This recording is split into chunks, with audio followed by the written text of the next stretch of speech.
Today let's play with Crafter's Companion new version of 3D embossing folders, which they included the stencils with them. These are from HSN craft event, which was on January, and I originally had planned to play with these and see if they work for me or not, because I purchased them on auto-ship version, but I didn't get the chance to play with them and decided to keep them anyway. But today is the time to play with them. In the HSN bundle you get these design: the hummingbird, butterfly, rose, and the dandelion. I'm going to use this one because most of the videos I've seen from Sarah or other lovely creators, they most likely use the rose or the butterfly, so I'm going to use this one. And let me see what I can find for the sentiment. I'll be back in a few seconds. Alright, for the sentiment, I probably will use something from Diamond Press Rejoice Sentiment Dies. Let me tell you which one.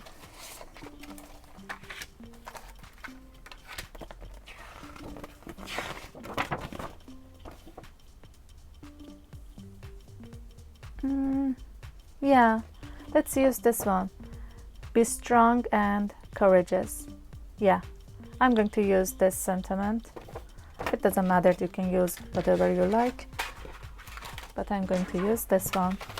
Let me prepare the items and emboss my cardstock, and I'll be back. Alright, to emboss the 3D embossing folder, actually, let me show you first the design. And I will going to use the stencils to color them. For 3D embossing folders in Gemini, you need to use one of the cutting plates and the plastic shim. That's it. You put your embossing folder in between and run it to your Gemini.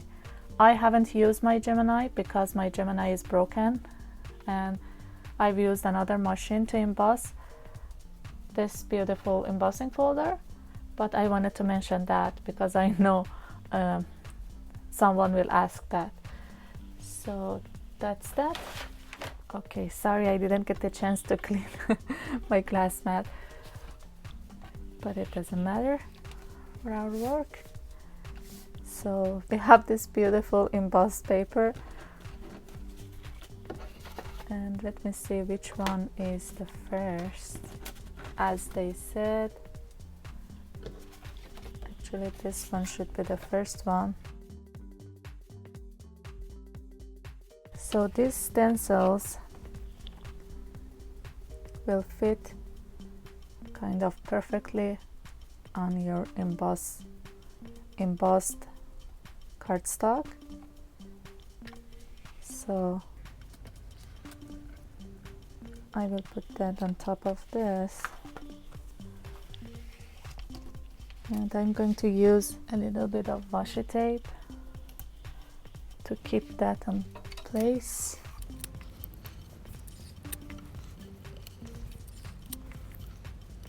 Okay, let's use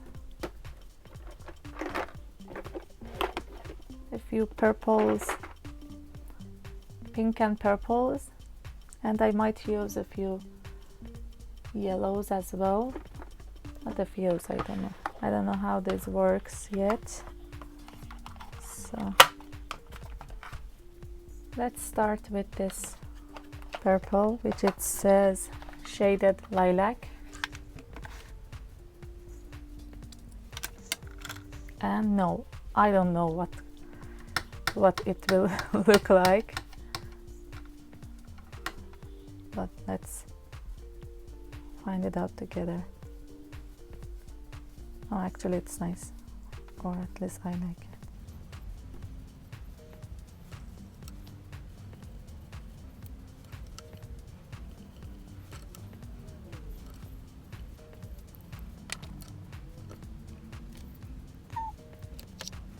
worn lipstick.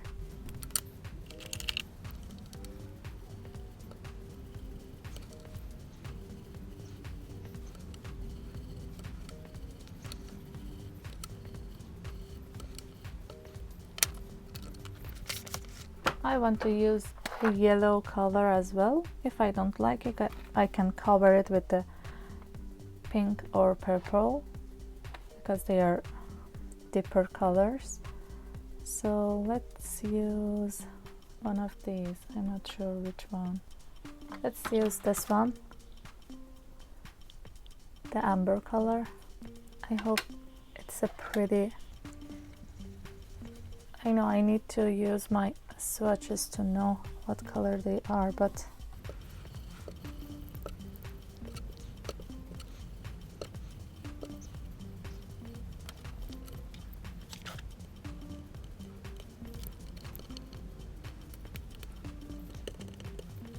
and I will wash my stencils after I'm done here, or at least clean them with spraying water on them. So far I like it. It looks nice, even though I didn't line it up perfectly, but I think it looks nice anyway.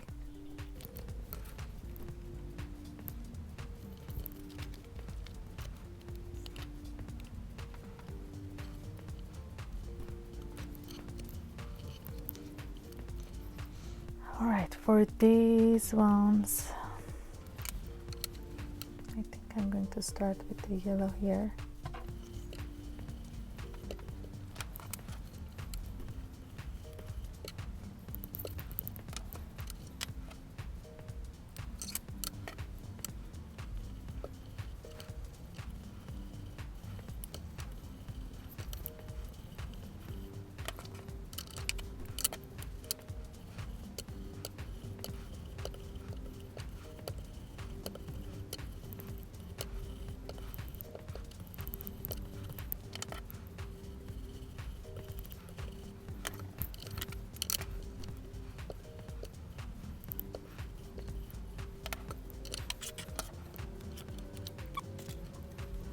All right, I like the finished look.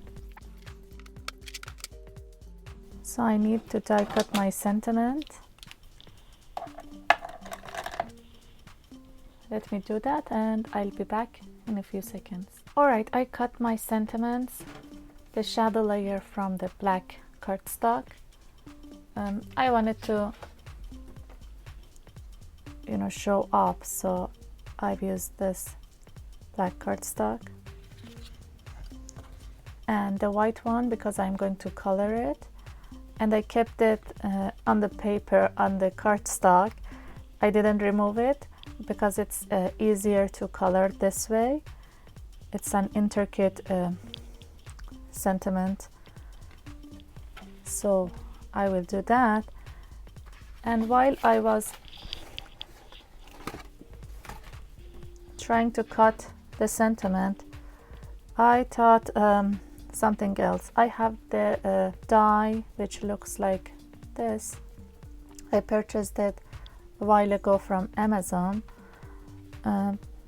so I thought that's another design. I'm not going to use it, but I wanted to show you.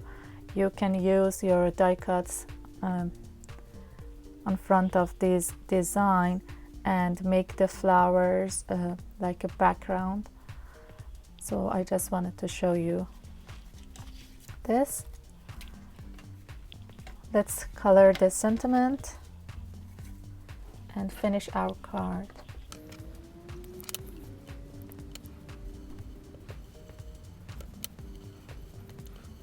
I have done that before. I could stick it on top of my black cardstock and color it then, because these colors won't show on the black cardstock anyway.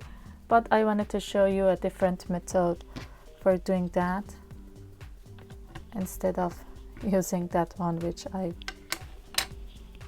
done before.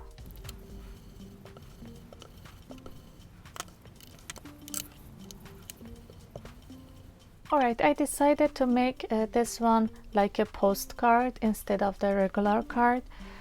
So what I'm going to do is, as probably you will see, there are a little bit of edge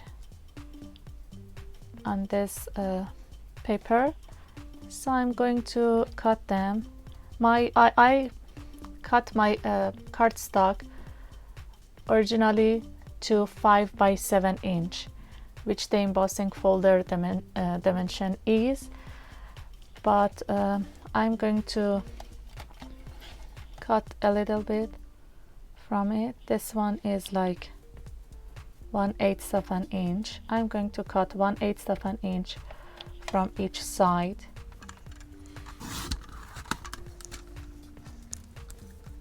I think it makes it a little bit looks nicer, at least in my opinion, for the purpose I wanted to use it.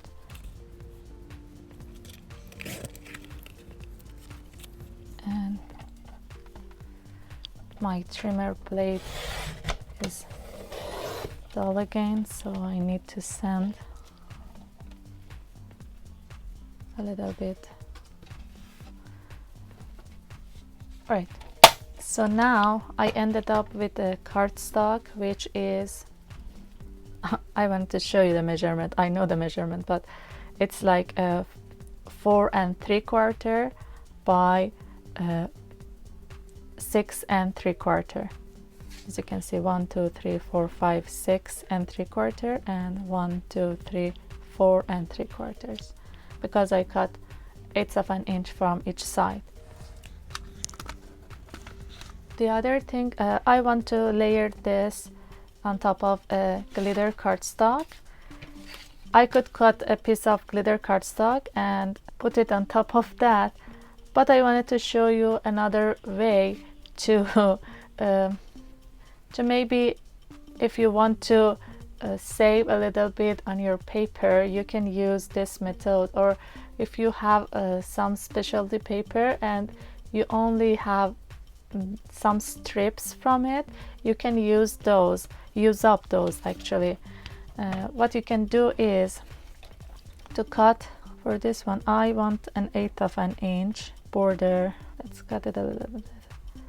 I'm going to cut like 1/2 inch or 3/4 of an inch of strip from this pretty, I did cut 3/8 of an inch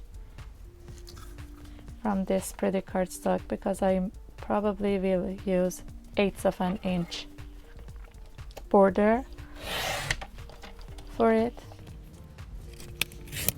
And this is the leftover paper from the Energriffen pop-up bow dies that I've made. So by using this method, I can use up these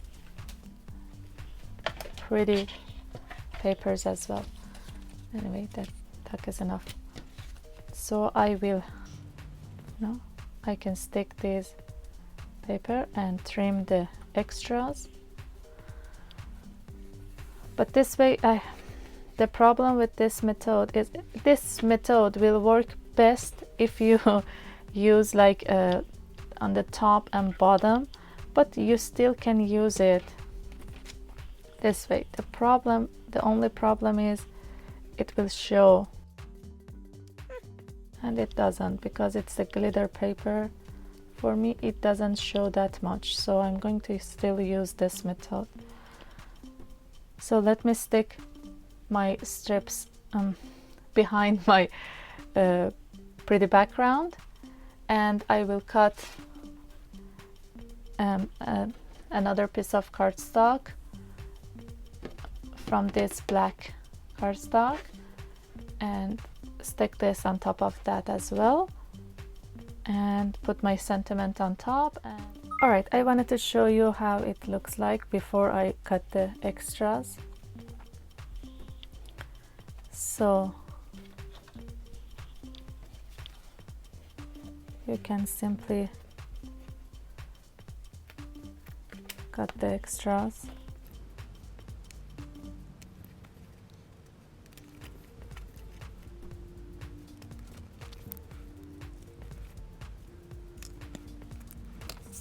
Now again I have a 5x7 piece, so I'm going to cut my black cardstock to 5¼ by 7¼ to again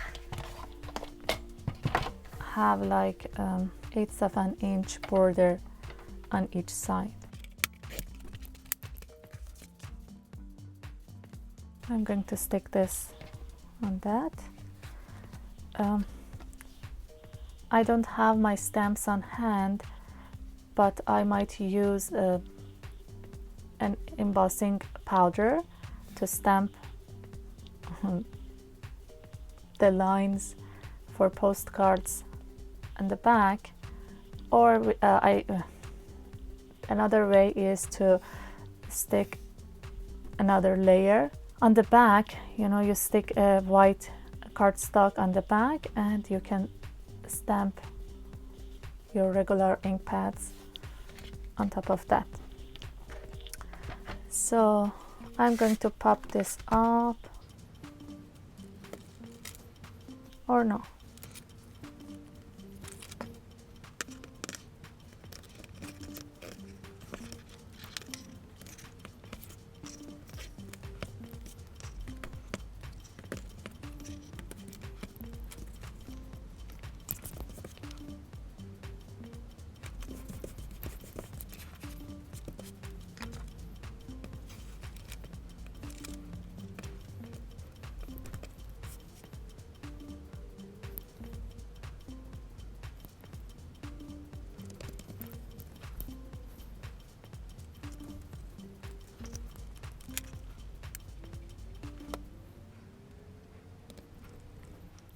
Really appreciate you being here. Hope you enjoyed it. Please like and subscribe, and see you in my next video.